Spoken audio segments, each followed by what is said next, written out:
So anytime I think of fairies, I always think of Pixie Hollow, or Tinkerbell, or Peter Pan, or having faith, trust, and pixie dust. Here's some pixie dust, by the way.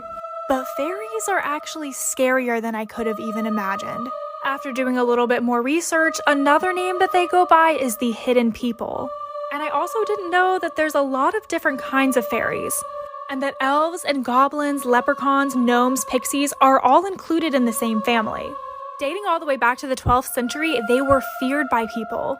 People would build houses with the front and the back door aligned and leave them open at night, or even remove cornerstones from their house in fear of getting in the fairy's path. But what would happen if you got in a fairy's path? Well, seeing one could result in losing your mind, abduction, or even death. Folklore in Ireland says that they used to be referred to as the Little Folk. And according to Celtic mythology, they were driven underground by invading neighbors, which later got King James' interest. So what exactly is a fairy? Well, according to a lot of mythology, you do have to ward fairies off using protective charms, so they're probably not something that's great. And the definition on what they are kind of depends on who you ask and the time period. King James, who was in charge between 1603 and 1625, took an extreme interest in the fae. He described fairies as illusory spirits or demonic entities that would transport people to a place unknown and would eat those of ill intention. And in the 19th century, the church took an interest to this topic. They believed fairies were a class of demoted angels, otherwise known as fallen angels. While later on, this did change to more angelic qualities, and the belief that not all of them were evil. They started to be seen as ghosts or spirits, like not good enough for heaven, but not bad enough for the alternative, and something that could disappear and reappear at will. They're theorized to exist on 3 separate levels: the air, the earth, and below the earth's crust. Whenever I was younger, I would always stay up at night reading through my little fairy book, convinced that I was going to find a fairy. Look how cute some of this stuff is. But now I'm just not so sure. There's a lot of myths about people being potentially abducted by fairies, and Celtic people associated fairies with underground caverns and springs, in which legends say that travelers who go too far go missing. And ones that would come back would report being gone for a lot longer than what it felt like. If you were to go looking for one, this one TikToker does give tips on how to find one. She explains to look for fairies in flowers, hollows, wildlife, mushrooms, and it low-key kind of looks like there is a face in this hollow right here. If you do come across where a fairy lives, make sure not to take anything from that area. At the Petrified Forest National Park in Arizona, people used to take the petrified wood, which was illegal when it became a national monument in 1906. And throughout history, people have gone through severe bad luck after taking the petrified wood. Ruined marriages, ruined lives. But go to my reels if you do want to know what to do if you come in contact with a fairy. I've been seeing so many people try this. Like this. And wait, come on. Sprays it. It looks amazing. The placement of everything with this honestly just makes so much sense to me.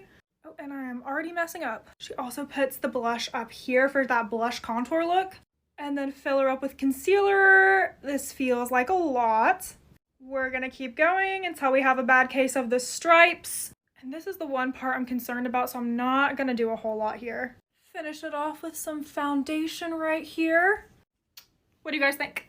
Gonna give her a little spray. Oops. It's too late. Time to blend. Okay. This was not what I had in mind. Okay, let's try to get this foundation to go as far out as possible. Oh, please work, please work, please work. Maybe if I blend it down my neck, it'll look better. I'm gonna add a little bit extra concealer just to the center of my forehead. Okay, this'll do. All right, what do you guys think? I think I love it.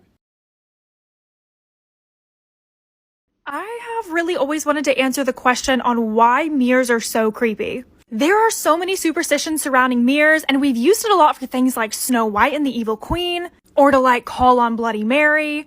And just a few months ago, there was this TikTok trend going around, where basically you would take this animation effect that a lot of people were using for photos, and you would use it on your own reflection. A lot of people were saying like, hey, you shouldn't do this. You might be opening a portal, or that's not really even you in the mirror, which sparked an entire other trend. People would walk up to the mirror and they would say, you are me, I am you, and this is my body. And then they would wait and see if their face shifted at all. And for a lot of people experiencing this, their face did shift, which definitely gives me the creeps and kind of makes me think of The Tethered in Us. As unsettling as it is to think about, do we have another version of ourselves out there in another parallel universe? And is this accessible through mirrors? And do Bloody Mary and the Candyman actually show up when I was a kid? I was literally so scared that I would accidentally summon Bloody Mary. Like, just by thinking her name 3 times in a row if I went into a dark bathroom. As a kid, mirrors and windows kind of represented a doorway and suggest the notion that something could be on the other side. But the thing is, if you've ever actually played Bloody Mary or Candyman, there's definitely something you should know about called the Caputo effect.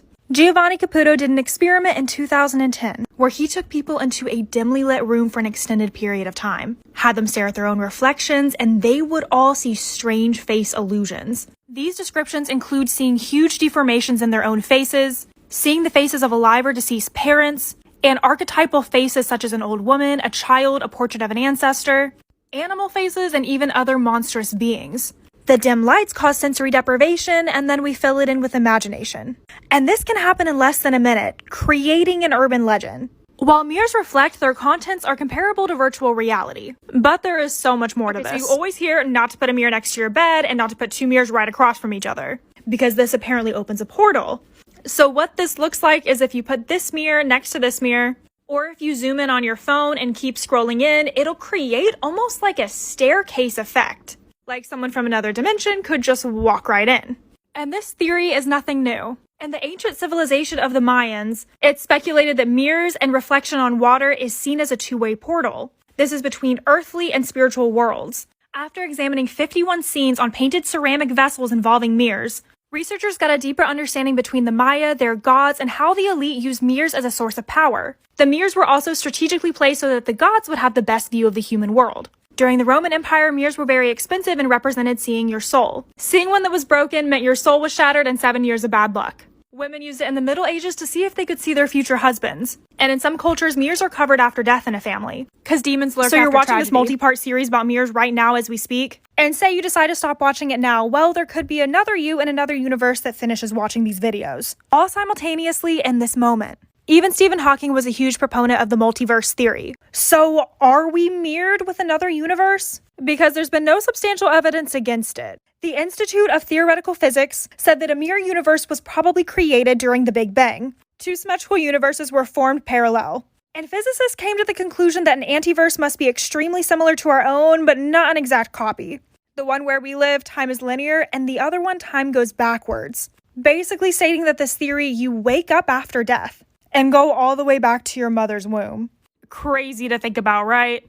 But I really don't know if it's accessible through a mirror. What are your guys' thoughts on mirrors and portals? On my Instagram, I have the true case behind Candyman, and on my YouTube, I have my own haunting that has to do with mirrors. How does witnessing the murder of your own mother end up solving 2 cases? In April of 1993, an episode of Unsolved Mysteries came on the TV. It talked about a woman named Dee Dee Rosenthal who had went missing on February 22nd of 1991. Dee Dee was a part of a trained staff who worked with autistic children. At 4:47 p.m., she came home from work, withdrew money from the ATM, and talked to a friend on a phone that evening, and then went back to her apartment complex in Somerset Towers in Cherry Hill. And since that day, no one had heard from her. And her case went completely cold. That was until 14-year-old Jennifer Wirtz had convinced her killer to come forward in 1995. Because Dee Dee's killer had also murdered her mom. Jennifer reached out to me and let me know her entire story. So let's get into the case of Rebecca Wirtz. So Rebecca was born in 1952. And growing up, she was a big fan of music and loved the Beatles and Billy Joel. And when she got older, she met a high-ranking sergeant in the military. And together, they had 4 girls. Shannon, Colleen, Kim, and Jennifer. Since her dad was stationed at the Pentagon, he was away a lot. So they got a divorce when Jennifer was 4, but this is when things went downhill. Part 2 to the Rebecca Wirtz case. So after Jennifer's parents got a divorce, her mom moved in with her grandparents. So her sisters, her uncle, her and her grandparents, and her mom were all in the same house. While she doesn't remember a lot during this time, she does remember her sisters having a better relationship with her mom, although they were really able to connect on music. But Rebecca started to go out, go to bars, go to friends' houses, and she ended up meeting a guy named Charles Edward Reddish, who went by the name Ed. Rebecca took them home to meet her parents, and they immediately did not approve of Ed, but Rebecca still wanted to be with him.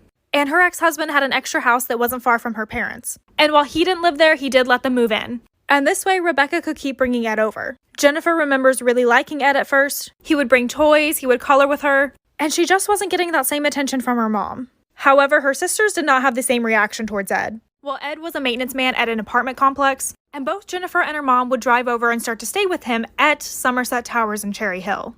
This is when the red flag started. Part 3 to the Rebecca Wirtz case. Jennifer noticed some weird things about Ed's apartment. No furniture, no food. But she still had a lot of fun going over there because there was a lot of other kids in the complex, and there was a playground and a pool where she could hang out with them. But Rebecca started to leave Jennifer alone with Ed, and this is how a lot of the abuse went unnoticed. And Ed would constantly make up for it by buying her stuff like Cabbage Patch dolls, and eventually Jennifer went to Rebecca telling her mom about the assaults. But her mom just told her that she was having a nightmare, but also told her not to bring it up with her grandparents, so she kind of knew that her mom knew it wasn't a nightmare. And one day they were going out to Pemberton to visit Ed's uncle, and during this he snuck her away, telling her that he was going to go get her a Happy Meal, abused her, and then tried to strangle her out in the middle of these farm fields. Jennifer ended up talking Ed out of killing her, and she tried to express what happened to her mom, but her mom just really wouldn't listen, and kind of honestly blamed her. But she just thought that her mom was probably brainwashed or scared. And this goes on for several more years. Eventually, her sister Kimmy ends up finding out and goes to confront the mom about leaving Ed. Part 4 to the Rebecca Wirtz case. So Kimmy threatens the mom, saying that she's going to get custody over Jennifer if she doesn't leave Ed. So Rebecca agreed it was time, and they created a plan together. After school, Jennifer was going to play her last hockey game, and Rebecca was going to pick her up with a loaded car. But eventually, after school, when the car came, Ed was driving it. Her mom walked out and said, "Let's just go home and have dinner." Jennifer was honestly so upset at that point. She went home, went upstairs, went to bed. And her mom tried to wake her up that night, but she told her mom to leave her alone. And the second time she woke up that night, it was to very horrific noises. She ran to the stairs to find that her own mother was being beaten by Ed. Rebecca visibly had a broken jaw and a broken arm, and Jennifer was just screaming at Ed to stop. And she remembers his eyes being black and enraged like she had never seen before. And he was talking straight gibberish, so she thought he was probably on something. He ended up taking her and setting her next to her mom, and she was hoping that her mom would look over and see her, but she never did. This is when Ed grabbed a hatchet and threw a blanket over Jennifer. Rebecca was murdered 3 feet from her daughter. Part 5 to the Rebecca Wirtz case. After Ed had murdered Jennifer, whatever he had taken was starting to wear off, and he started to come up with plans to unalive himself. And literally at the age of 14, Jennifer talks to him about how he could take a plea deal with the police, telling him that if he turns himself in, he may not have to stay in jail for very long, or even plead insanity. And after about 5 hours of him holding her hostage, he actually agrees to this. So he calls his mom, and his mom calls the cops saying that there needs to be a welfare check and that someone might be hurt. So when the police got there, they were not prepared for the scene that they were about to see. They showed up and asked Ed if an ambulance was needed, and he said it was way too late for that. Jennifer was taken straight to the hospital, and she was brought new clothes since all of her clothing and everything was considered evidence, and her sister came to claim her. Well, Ed was then brought in to be interrogated. And as protocol, you're supposed to ask if you've ever done this before, and the detective was already writing down no whenever he said yes.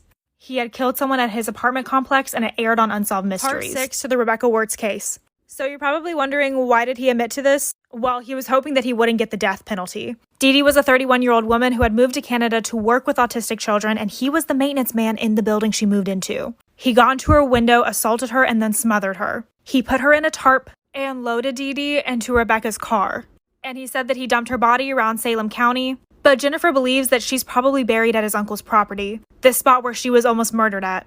The sad truth is that Dee Dee's family passed away, never really knowing where her body was, and they never got that full closure. Jennifer moved in with her older sister Shannon, and for the most part says she lived a pretty normal teenage life. She went to high school, got on the cheerleading squad, and had a really good group of friends. And her sisters really kept her accountable for her grades, her attitude, and ultimately did not let Ed win. She testified in 1999, and Ed is sentenced to life without the possibility of parole.